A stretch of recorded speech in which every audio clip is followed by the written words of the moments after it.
Bagaimana menghadapi perusahaan yang saat krisis seperti ini memilih memotong gaji hingga 30-60%. Itu pun dibayarkannya terlambat dan tidak mau membayar kompensasi keterlambatan.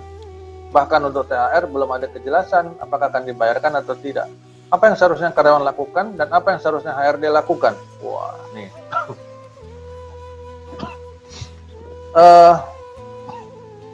Gajian harusnya tetap jalan, ya. Apakah itu dipotong atau tidak?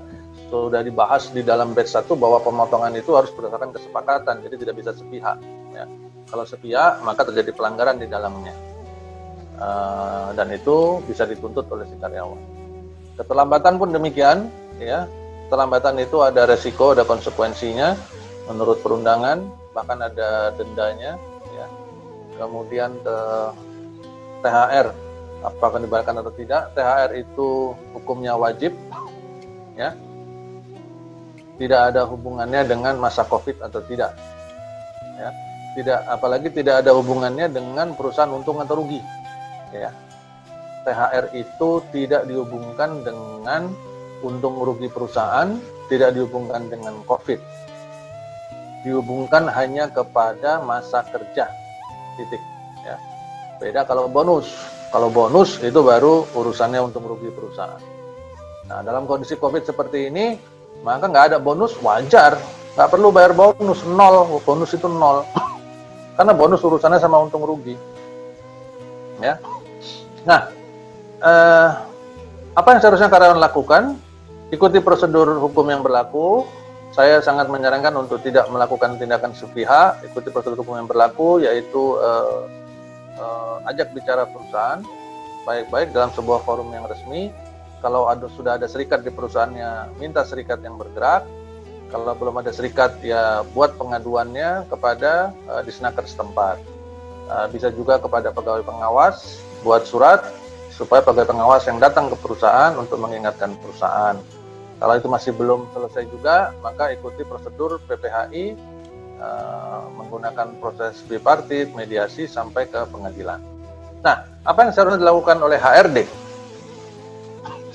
Ini pertanyaan ini sekaligus tamparan buat kita praktisi HRD, Bapak Ibu semua.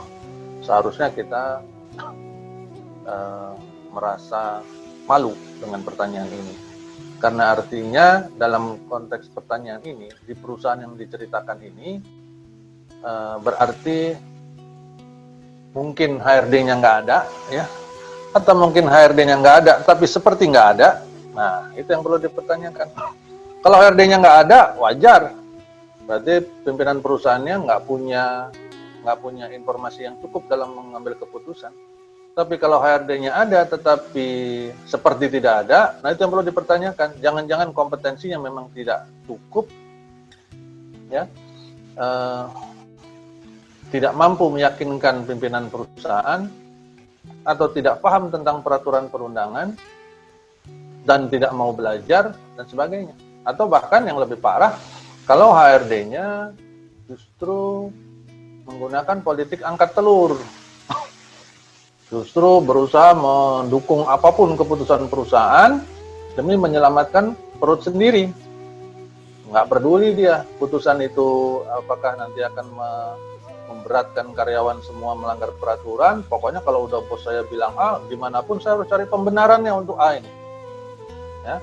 Jadi ya membela bos terus lah, membela yang bayar, kan gitu. Nah, itu sesuatu yang keliru. Yang seharusnya dilakukan oleh HRD adalah, kalau kita sebagai praktisi HR, kita ini mengklaim diri kita profesional.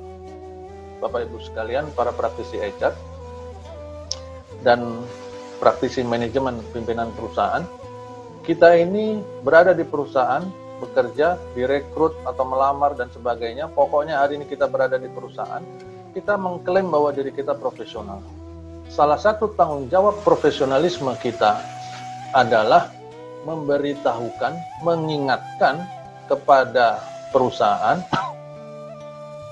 apabila perusahaan akan atau dikhawatirkan melakukan kesalahan, mengingatkan, menyampaikan aturannya, konsekuensi dan risikonya.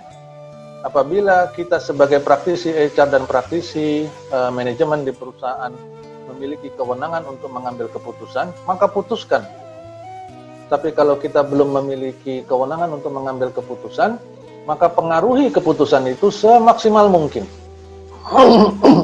Pengaruhi keputusan itu. Jangan berpikir bahwa jangan khawatir dengan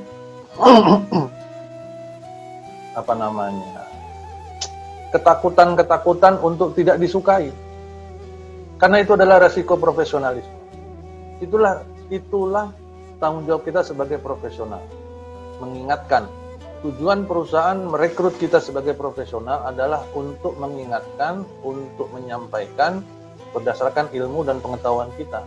Kalau kita tidak bisa menyampaikan yang berdasarkan ilmu dan pengetahuan kita, maka seharusnya kita tidak menjadi profesional, ya, tetapi menjadi tukang pos atau menjadi tukang pukul. Oke?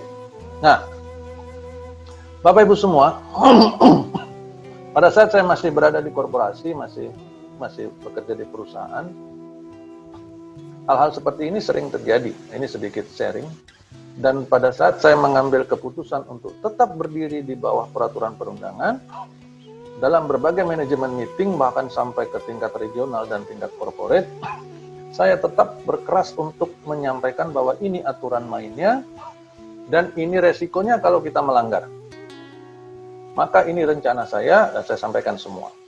Tapi apabila mereka tetap menyatakan bahwa mereka mengambil keputusan untuk tetap melakukan hal yang melanggar, maka saya sampaikan kepada mereka bahwa saya sudah menyampaikannya, keputusannya ada di manajemen perusahaan.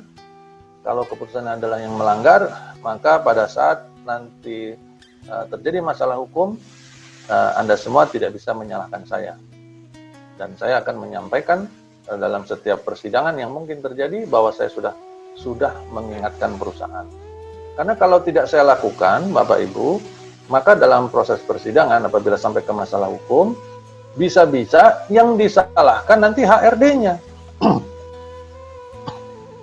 Yang disalahkan HRD-nya. Kalau itu pelanggarannya bersifat ada ketentuan pidananya, kayak BPJS misalkan dulu jam sostek, itu jangan-jangan yang masuk penjara malah HRD-nya. Karena HRD-nya bisa jadi nggak mengingatkan, atau sudah mengingatkan tapi tidak bisa menunjukkan bukti-buktinya. Ya, ini yang perlu dilakukan oleh HR.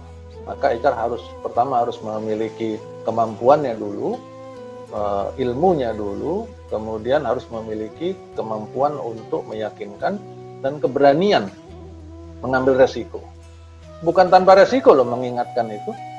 Mengingatkan manajemen, apalagi HR sekarang mengklaim dirinya sebagai business partner. Ya kan? Kalau partner itu kan saling mengingatkan, bro, keliru bro, harusnya begini bro, kita jangan belok kiri, harusnya belok kanan. Kalau belok kiri, jurang, jalannya buntu, kebentur tembok, gitu kan. Itu yang harus diingatkan, itulah fungsi partner. Tapi kita mengklaim diri kita partner, tapi kita tidak berani mengingatkan, atau bahkan mendukung habis-habisan. Nah ini yang keliru. Ya, ini yang harus kita lakukan. Begitu ya, HRD.